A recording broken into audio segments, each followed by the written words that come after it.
When my beloved mother died, the only two friends I had in a chat saw my message and said nothing. I cannot forgive it. My so-called best friend decided to abandon me 9 miles from my home at 3 a.m. to chase after a guy. I'm disabled with multiple chronic pain disorders and autoimmune diseases. I did manage to get a hold of my daughter, who came to pick me up, but I ended up walking 3 miles before she was able to get to me. Needless to say, I was nearly bedridden for a week afterwards. She texted me the next day to apologize and I ignored her. A couple of years later, she texted me asking me for money. I didn't even bother to answer her. My friend told me that my fiance tried to have an affair with him, but he declined.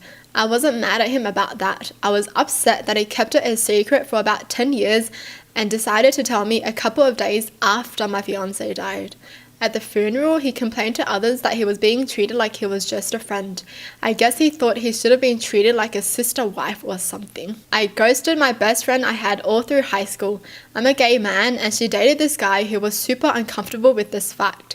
Eventually, I found out about the nasty things he would say about me when I wasn't around, and I refused to be around him. She was into this relationship very much, and I saw her less and less. I also caught on that she never stuck up for me or called him or his friends out for the homophobic bullcrap. She came to visit me our freshman year of college. We attended different colleges. I decided to cut ties with her after realizing that absolutely nothing had changed and that I'd rather much be around my new friends who were accepting of me. I ghosted my best friend of 28 years after she completely changed while planning her wedding.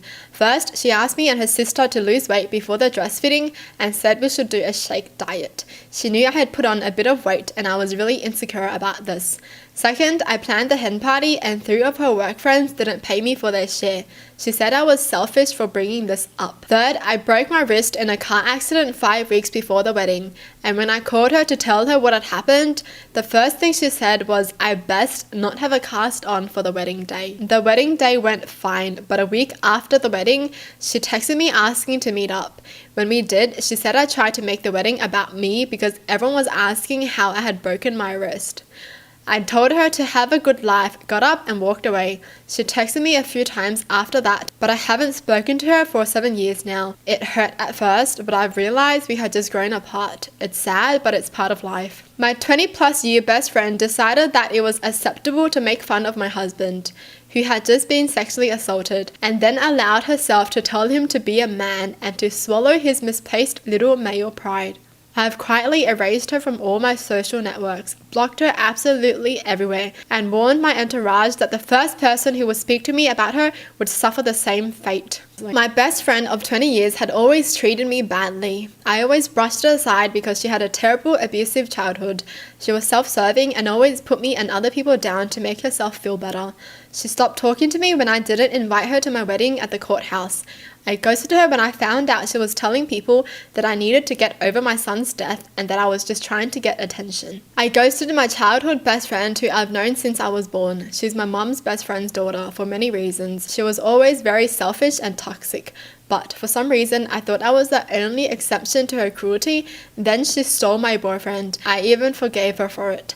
The relationship also only lasted a week, but I never trusted her again. My husband had been really nasty to me recently, and we got into a huge fight the night before he went on a business trip. By morning, we had sort of made up, but I was still salty. He always texts me to tell me when his plane lands, and normally I respond, but I was still so mad I decided to ignore him. I had never done that before, so he called me to ask what was wrong. I said, right now I'm as mad as you as I've ever been. He mistakenly assumed I had found out about the multiple online affairs he was having and accidentally blurted everything out. I woke up on Christmas Day to my partner's alarm going off. He was the type to have 17 alarms set 5 minutes apart to make sure he got out of bed. I went into his phone to turn them all off and saw a message preview from his baby mama that was a bit too flirty. I checked and he'd been sleeping with her for a month, including the day before Christmas Eve, while I was at home with his parents and their child, preparing Christmas dinner, and he was working. My husband of 15 years had seemed distant, but also had been incredibly busy with work. He was out of town a lot and frequently fielding phone calls and texts. We were on vacation with another family, my friend, her husband, and her kids, who were the same age as mine. My friend, also a neighbor, hadn't been so nice to me lately either. I felt uncomfortable with her, but we'd had this trip planned for a year. She and my husband a couple times both disappeared at the same time for about an hour or two, couldn't be reached, and coincidentally would come back within 20 minutes of each other. They were jogging, left the phone, etc. I got suspicious after the second time and went into my husband's phone. I saw all their I love you texts with each other. The trip was over Valentine's Day and was also to celebrate our anniversaries. Seeing their happy Valentine's Day texts to each other was incredibly difficult. My mother-in-law tampered with my birth control, resulting in me getting pregnant 3 months postpartum. My husband, 22 male, and I, 20 female, welcomed our daughter into the world 18 weeks ago. She's a darling baby and really pretty easy as far as newborns go, except for one. She wasn't a son. My in-laws were obsessed with the idea of us having a son, to the point that they denied she was a girl up until the moment she was born. Why? Because the bloodline follows the father. If you don't have a son, our family name will die out. The day they came to visit in the hospital, my in-laws asked when we would be trying for another baby. We kind of just laughed it off, but my mother-in-law got more insistent, straight up telling us, y'all need to try for a boy. Over the next month or two, the conversation about us having another baby sort of tapers off into little comments every now and again. Around this time, mother-in-law started coming over daily. Fast forward to present day, 2 days ago now. My husband poured me a mixed drink, and when I brought the cup up to my lips, I got hit with this paranoid and panicked feeling. I immediately put the cup down and insisted we take a pregnancy test. Sure enough, it comes back positive. What? For several reasons, we hadn't been able to get hormonal birth control, so we'd been using condoms. We decided we wouldn't tell anyone because we didn't want another baby stampede from his family. But I'm incredibly close to my sister-in-law, so I decided to tell her after swearing her to secrecy. When I told her, her eyes got wide and started to water. Sister-in-law bursts into tears and starts apologizing over and over. She calms down a bit and through her tears tells me that my mother-in-law has been poking holes in our condom. Am I the asshole for calling out my kid's future stepmom for treating me like a surrogate? I, 29 female, dated a guy, Joe, 30 male, for 3 months before he left me to go back to his ex, Kim. Right after we broke up, I found out I was pregnant. I let him know and he was ecstatic. Turns out his girlfriend had fertility issues and would likely never be able to get pregnant naturally, and he has always wanted to be a father. Joe was only allowed at the initial appointment because of COVID, and we found out I was having twins. According to Joe, when he told Kim, she had a mental breakdown about infertility and wanted to talk to me. I met them at their house, and Kim stated that she wanted to be involved in my pregnancy because she would eventually be the children's stepmother. She started telling me that I needed to do a home birth, that I needed to do formula feed so that they could have the babies half of the week, that she wanted one boy and one girl, and that she wanted the kid to call her mama. Oh my God. I shut her down and said I would make the best choices for my children and my body and left. When it came time for my 20-week level 2 scan, they allowed me one guest and Joe suggested I take Kim instead of him, which I refused to do.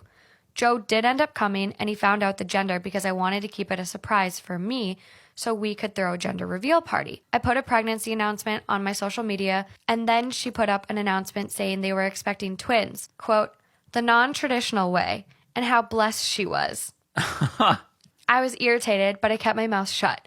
Then she threw a gender reveal party and posted it on social media. I wasn't even invited. She also announced that she's having a baby shower. I commented on her post and told her to stop treating me like a surrogate. He and Kim and some of her friends and family are saying I'm an asshole. And her mother even called and insisted I give her one of my babies, like this is the parent trap. Am I the asshole? Wow. And suddenly you go.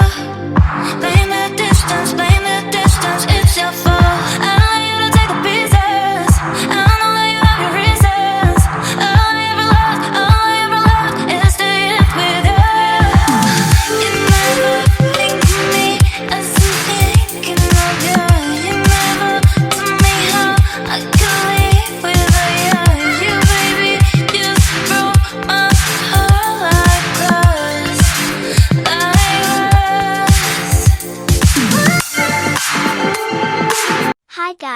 Thank you for watching. I love you guys so much. Please like and subscribe to see more great videos. See you again.